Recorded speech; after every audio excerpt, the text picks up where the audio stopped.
everybody, welcome back to another video. Today we're going to be taking a look at Ahsoka Tano's T-6 Jedi Shuttle from the new Ahsoka show. This is set 75362, ages 9 plus, with 599 pieces for $80. This sold out at my LEGO store, and I believe it's on back order right now at the LEGO website, but I'm sure will become available again soon if you missed out. It is from the Ahsoka show, like I said. Front of the box looks nice with the new teal coloring on the front with the Ahsoka minifigure. Looks so good. And then on the back, we have a little bit of play features, of course, what you can do with the shuttle. Moving right on into the minifigures. Starting off with Sabine Wren, and she looks super cool. So glad that they included her helmet. I think it looks great. I love the colors. She does get 2 blasters as well. And she has printing on the back of her torso. Here she is with her purple hair. I think it is a really good look for her, and she also comes with a green lightsaber, as well as a secondary face, which is just angry. We have Marok, or Morok, or Marok, or Merrick. His name has been pronounced a lot of different ways, and he's a pretty cool minifigure. He is the center of a lot of potential controversy right now. I guess theory, should I say. He does come with an Inquisitor lightsaber, which is really cool. It is printed in like a dark, shiny, like pearl gunmetal gray, which is a really nice look. He is still mysterious at this point in the show, so he's just printed with a blank minifigure head. There's a better look at his torso print. It's really cool because it looks dirty. I really like that detail. And then there is his back as well. And then we have Professor Hu Yang, and I think that he looks really good. I think that they missed the mark on the coloring of this droid. I'm not really sure why. If maybe they got images that showed him like less shiny.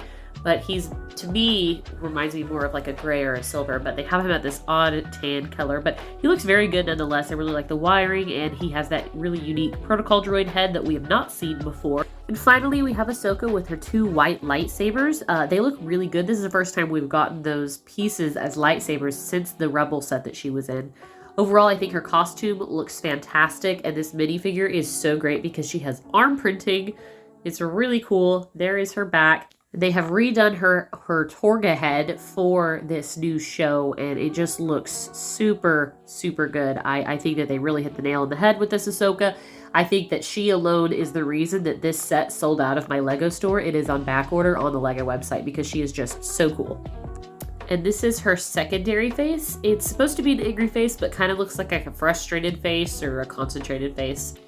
Alright, so here is the shuttle, T-6 shuttle, and this is a really cool looking set. They have made a T-6 transport shuttle before that they did back in the Clone Wars, so this one's a little bit smaller, it's a little different. There's lots of comparisons. I don't have the original, so I obviously am not going to compare, but overall it's a pretty interesting build. It's not my very favorite ship, but it has like some of the best minifigures, and so I think that was the reason why this ended up selling out, is because most people wanted to pick it up for the Ahsoka minifigure. So as you can tell, there is gray and red decorations all along the front with some big stickers. Don't mess up on those.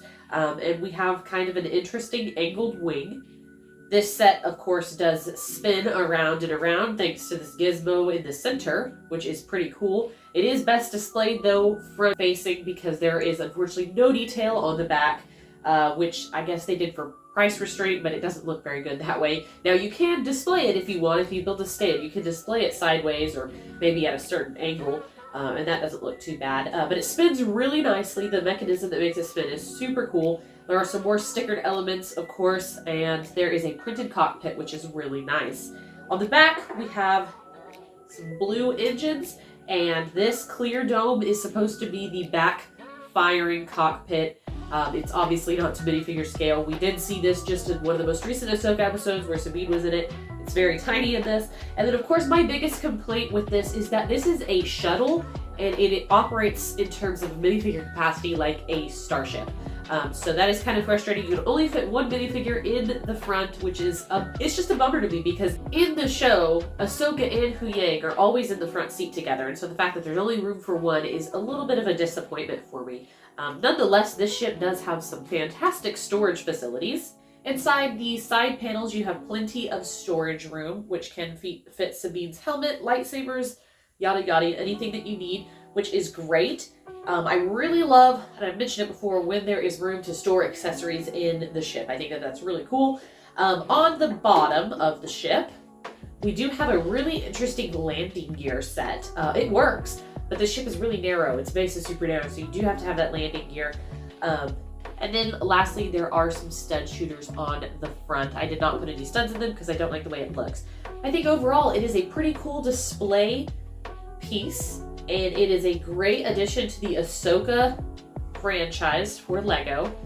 Very cool ship, much needed ship, but overall, I think that this is a good addition to the Ahsoka wave for LEGO Star Wars. It'll be interesting to see what they do in the future, but this is a much needed set because obviously, you know, Ahsoka is in it quite a bit. So anyways, it's not perfect, of course. There's lots of reviews talking about how it's not perfect, but I really like the color scheme of this, and the engines look great. And I just my main concern is that I wish the cockpit was bigger. I understand that there's not going to be detailing underneath on the other dide. They didn't do anything due to price, but I really wish they had made that cockpit bigger. Other than that, guys, that's pretty much it. I hope you enjoyed the video. Let me know what you think in the comments below, and until next time, I will see y'all later. Bye.